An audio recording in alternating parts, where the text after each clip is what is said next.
Et salut tout le monde les potes, on se retrouve aujourd'hui pour une nouvelle vidéo. Et dans cette vidéo les potes, je vais vous présenter un deck électro géant, le meilleur deck électro géant en fait avec le chevalier d'or. C'est le meilleur deck électro géant avec le chevalier d'or. Et il est tout simplement là, voilà, c'est un deck avec un Dark Prince, l'électro géant d'ailleurs qui est la bonne condition en fait. Le chevalier d'or comme je vous l'ai dit, une cage goblin en défense, le bébé dragon aussi qui peut bien synergiser avec la tornade et le Dark Prince, les petits squelettes pour cycler et la foudre très importante pour c'est vraiment un sort comment dire assez violent notamment contre les reines des archers et autres troupes comme ça. Et les potes à l'heure où vous recevez cette vidéo, à l'heure où je publie cette vidéo en fait, j'ai publié un nouveau petit short. Donc voilà, n'hésitez surtout pas à le voir. Maintenant, je vais essayer de vous faire un short par jour.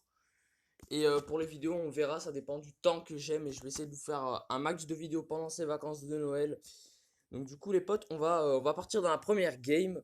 Si mes vidéos vous plaisent, n'hésitez pas à lâcher un petit pouce bleu et à vous abonner à la chaîne YouTube, ça fait toujours plaisir. La connexion qui bug aussi, ça fait toujours plaisir. Par exemple là, le mec est en train de me... Non, ça va. Ok, donc du coup, nous ce qu'on va faire, c'est qu'on va vite s'installer avec une petite cage. Ok, on s'installe avec une petite cage. Ok, il a un dragon de l'enfer. Dragon de l'enfer, en vrai, c'est une super bonne nouvelle, hein. Dragon de l'enfer, vu qu'on joue électrogéant, c'est une super bonne nouvelle. Donc voilà, là, je suis assez content de ce qu'on a en face. En plus des chauves-souris, ça aussi, c'est une très très bonne nouvelle, les chauves-souris. Le Mika, ça, c'est un peu moins une bonne nouvelle en fait. Donc nous, ce qu'on va faire, c'est on va le renvoyer ici. Et là, on va faire ça. Capacité. Et voilà. Voilà, c'est géré. On va juste mettre une petite cage gobelin ici, histoire de sécuriser la défense. Le bûcheron qui reste à un point de vie, mais ça, c'est insupportable. Mais non, sinon, ça va. À part ça, voilà, tout est bien défendu. La défense qui est passée. Ok, on se tape un électro géant aussi. Donc ce qu'on va faire, c'est qu'on va faire ça. Hop. Par contre, là, je vais essayer de pas dépenser trop d'élixir en défense parce que j'aimerais pouvoir contre-attaquer après. Donc c'est pour ça que je vais volontairement pas mettre de tornade et que je vais accepter les dégâts, ce qui va faire que après, bah, j'aurai l'élixir pour un électro géant et il aura plus rien pour l'arrêter. On va juste mettre des petits squelettes ici pour son DDE et ce sera géré. Et après, on va directement partir en électro géant. Ok, roi des squelettes. Ok, roi des squelettes, ça passe en vrai, parce que les squelettes se font défoncer par l'électro-géant, donc ça peut passer. Surtout que j'ai le chevalier d'or, si jamais ça se complique, j'utilise sa capacité et ça clean tout.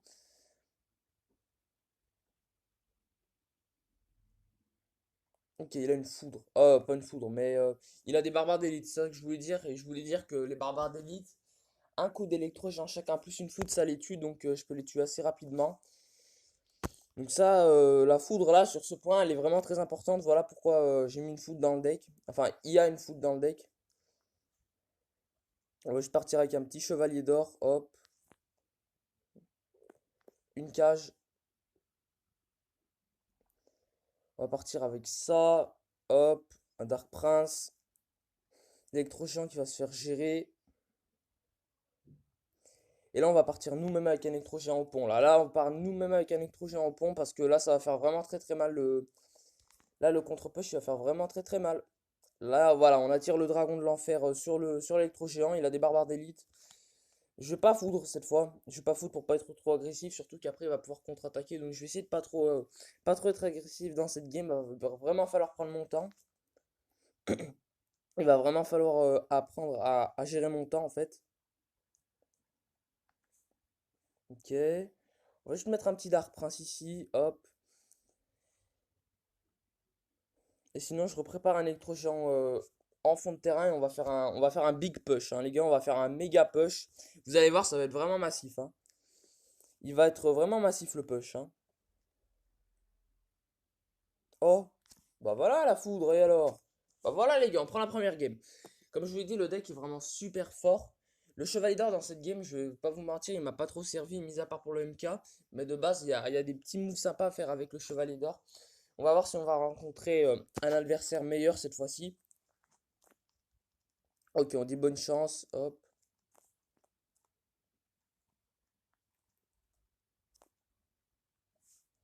Hop là, on a encerclé le fantôme, il a mis une bûche pour tuer les squelettes, mais sa bûche était un petit peu inutile quand même. Et là, on va essayer d'activer la... On va faire ça. Je préfère mieux foudre, comme ça c'est mieux... parce que le dash ne l'aurait pas tué, je pense. Ou alors il serait resté sur la tour à taper la tour, mais bon. Mieux vaut gérer la reine des archers dans ces cas-là. Parce que derrière, s'il utilise sa capacité et que j'ai vraiment rien pour défendre, bah ça peut s'avérer vraiment problématique. Donc du coup, ce qu'on va faire, c'est qu'on va mettre une petite cage gobelin. Je reconnais son deck. C'est un cimetière. Au début, je pensais que c'était un bridge spam, je vous avoue, mais bon. Ça s'avère être du cimetière. Donc pourquoi pas du cimetière? Par contre là, mon frérot, on va attirer ça vers le Dark Prince. Hop. Ok, bonne capacité là, il s'est bien servi de sa capacité. Malheureusement pour lui, la reine des archers est morte, ce qui va lui poser un petit peu problème. Mais bon, je pense qu'il cycle globalement assez vite. La mamie sorcière, elle est complètement nulle. Sa mamie sorcière, elle était complètement mauvaise. Il a mis une mamie sorcière. Et en fait, là, il vient de me donner 4 d'élixirs. Surtout que là, j'ai pu mettre un électrogéant. Donc là, j'ai un gros avantage en élixir. Et bientôt, avec cet avantage en élixir, je vais pouvoir créer un avantage en termes de dégâts. Et regardez. Là, je vais mettre une petite foudre, hein. Juste mettre une petite foudre. Et ça, rien que ça va le mettre en difficulté derrière. Il est obligé de tornade. Donc ce que je vais faire, c'est que je vais mettre un bébé dragon pour aller supporter le géant. Voilà, en plus la bûche est inefficace contre le bébé dragon. Donc là, je mets pour l'instant super bien. Et s'il rajoute un truc, ben, ça va se faire taper dessus par l'électro-géant dans tous les cas. Par exemple, le fantôme, voilà. Et après, on pourra facilement distraire le fantôme avec les petits squelettes. Donc du coup, nous, ce qu'on va faire, c'est qu'on va partir à droite. On va se préparer à la défense du cimetière. Voilà, hop. Et là, on va juste mettre une petite cache gobelin sur la reine. Parce que la reine, faut la tuer le plus vite possible, hein, parce que plus elle restera longtemps sur la map, plus elle fera de value. C'est une carte qui fait énormément de value, surtout quand elle est invisible. Mais bon, maintenant, nous les potes, on a juste à défendre. On a juste à défendre, bah, à bien opérer les défenses. On va même partir en 3 couronnes si on veut. Avec des petits squelettes derrière électro géant. On va même activer la capacité du chevalier d'or, qui va dash sur les barbares d'élite. Donc ça, c'est plutôt bien. Et donc, du coup, voilà, je pense que ça va se finir en 3 couronnes. Ah oui, là, ça finit toujours en 3 couronnes, hein. Là, ça finit en 3 couronnes. Ok. Good game, well played. Ok. Ben, vous voyez, dans ce genre de situation, par exemple, c'est très bien d'avoir une foudre. Surtout qu'on a croisé 2 decks barbares d'élite. Donc, c'est super bien d'avoir la foudre avec nous.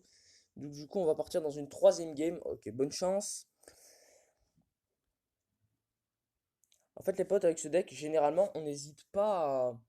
En fait, généralement, les potes avec ce deck, on n'hésite pas à push dès le double élixir. En fait, le truc du deck, c'est qu'il faut pas mettre le géant électro avant le double élixir, sauf si vous vous en sentez capable ou alors vous avez vu que votre adversaire a fait une erreur. Mais en général, on sort plus électro géant en double élixir. C'est vraiment là qui prend sa puissance, comme vous l'avez vu tout à l'heure. C'est là qu'on commence à faire des gros push. Ok, il va pas défendre le bébé dragon, intéressant. Donc là, ce que je vais faire, c'est que j'ai une bonne opportunité. Il a plus de MK. Donc je vais directement partir en géant électro. Il a un dragon de l'enfer, mais qui va vite se faire stopper. Hop. Et là, on va juste activer la tour du roi. Et voilà, là, c'est une super bonne opération. Après, on pourra accompagner avec un Dark Prince ou alors un petit chevalier d'or. On verra. Ça dépend de ce qu'il fait, honnêtement.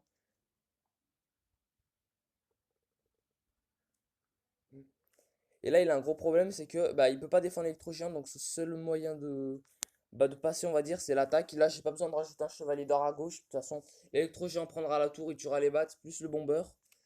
Là, je vais juste faire ça. Pour la réception du MK. Là, honnêtement, ça sert à rien de faire dash le chevalier d'or. Ça sert à rien de le faire dash. De toute façon, sa tour est full life et on n'a pas besoin d'attaquer. On a plus besoin de défendre maintenant.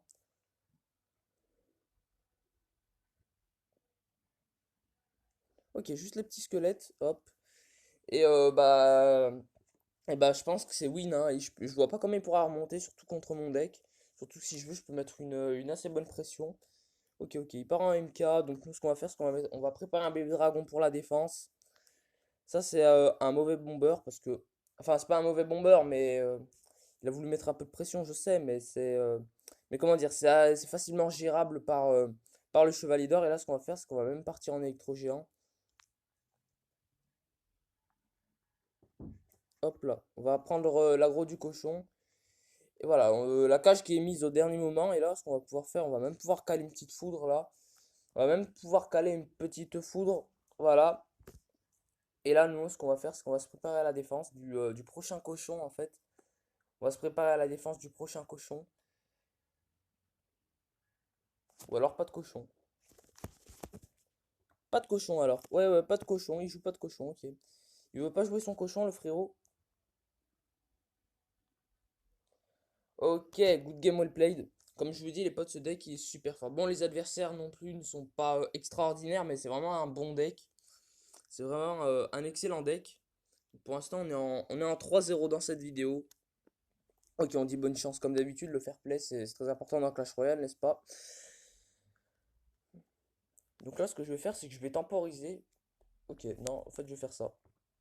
Ouais, j'aurais pu mettre le chevalier d'or un peu plus tôt et activer la capacité de dash. Il aurait tué les 3 gobelins sans que je prenne de coups. Mais bon, c'était quand même un. J'y ai pas pensé sur le coup et je pense que j'avais pas un bon timing dans tous les cas. Et là, le gros problème que j'ai avec ce deck, c'est que j'ai absolument rien pour le feu à gobelin. J'ai vraiment rien pour son feu à gobelin. Genre, j'ai que dalle pour son feu à gobelin. Je peux pas le gérer sauf avec la tornade ou le chevalier d'or. Mais bon, le chevalier d'or, je vais plus l'utiliser pour mettre des dashs sur la tour que dash en défense. Donc vraiment, je vais devoir jouer autour de la tornade. Donc du coup, ça me fera sans doute des tornades de moins pour l'attaque. Mais écoute, on va essayer de faire avec. Là, on va juste bloquer son chevalier d'or avec mon chevalier d'or. Il a activé un dash pour rien. C'est pour ça que j'ai mis aussi haut. D'ailleurs, voilà pourquoi il nous dit bien joué. Et là, nous aussi, on va essayer de mettre un petit dash là sur la tour. Ok, bonne activation de tour du roi, bien joué. Bien joué à lui, mais voilà. De toute façon, on joue électro-géant, donc bon, c'est pas un petit coup de tour ou moins. Ou à. Ah, c'est pas un petit coup de tour en plus ou en moins qui va vraiment faire la différence là-dessus. Parce que l'électro-géant a beaucoup de PV. Bon, ça peut faire quelques petites différences, mais au moins on a mis un petit dash sur la tour. Ce qui nous permet de bien recoller au terme du niveau de dommage. Mais on est quand même un petit peu derrière. Surtout que là, il a dû utiliser un feu en défense qu'il n'aura plus en attaque. Et là, on va juste mettre une petite foudre. Voilà. Petite foudre. Ok, je pensais que le MK allait ressauter, mais en fait, il n'a pas ressauté. Donc ça, c'est une très bonne nouvelle pour nous. Et là, ce qu'on va faire, c'est qu'on va directement partir en électro-géant. On va préparer le push. On va préparer le push de la ligne par en dragon de l'enfer. Ça, c'est super bien pour nous. On va pas défendre le feu à gobelin. On va pas défendre le... On va défendre le feu à gobelin. On va défendre le feu à gobelin. Oh, il met beaucoup de dégâts là, son... ouais. Ouais, en fait, on va peut-être le défendre, hein. J'espère que le DDE va pas tuer le bébé dragon. Ah, dommage. Du coup, là, ce qu'on va faire, c'est qu'on va faire ça. Hop. Et là, on va tout ramener ensemble pour que ça dash un maximum sur la mousquetaire. Et là, on va repartir avec un autre électro géant au pont. Hop. On repart avec un électro géant. Hop. Voilà, comme ça, là. Et là, il va... Ok, il met son... Ok. Ok. Let's go. Let's go, let's go. Let's go. Ok, c'est la fin de cette vidéo, les potes. Enfin, c'est la fin de cette vidéo, oui. Mais d'abord, bon, je vais conclure cette vidéo. On a fait un bon petit 4-0 pour l'instant. On a fait un beau petit 4-0 dans cette vidéo. Et du coup, les potes, c'est la fin de cette vidéo. J'espère qu'elle vous aura plu. N'hésitez pas à voir les shorts que je vous publierai tous les jours pendant les vacances. Du moins, j'essaierai de vous publier un short par jour et une vidéo par jour. Pour les vidéos, c'est un peu moins sûr, mais voilà. Si vous avez aimé la vidéo, n'hésitez pas à lâcher un petit pouce bleu. Et si vous aimez mon contenu YouTube, n'hésitez surtout pas à vous abonner. Et aussi les potes, ah oui, une petite précision les potes, c'est que j'ai créé un compte Twitter. Voilà, j'ai créé un compte Twitter hier, après avoir publié la vidéo d'hier sur la Reine des Archers, sur DKMK Reine des Archers. Donc voilà, hier j'ai créé un compte Twitter. Donc je vous mettrai le lien du compte Twitter en description. Et n'hésitez pas à aussi me suivre là-bas. Donc voilà les potes, j'espère vraiment que la vidéo vous aura plu. Ciao tout le monde.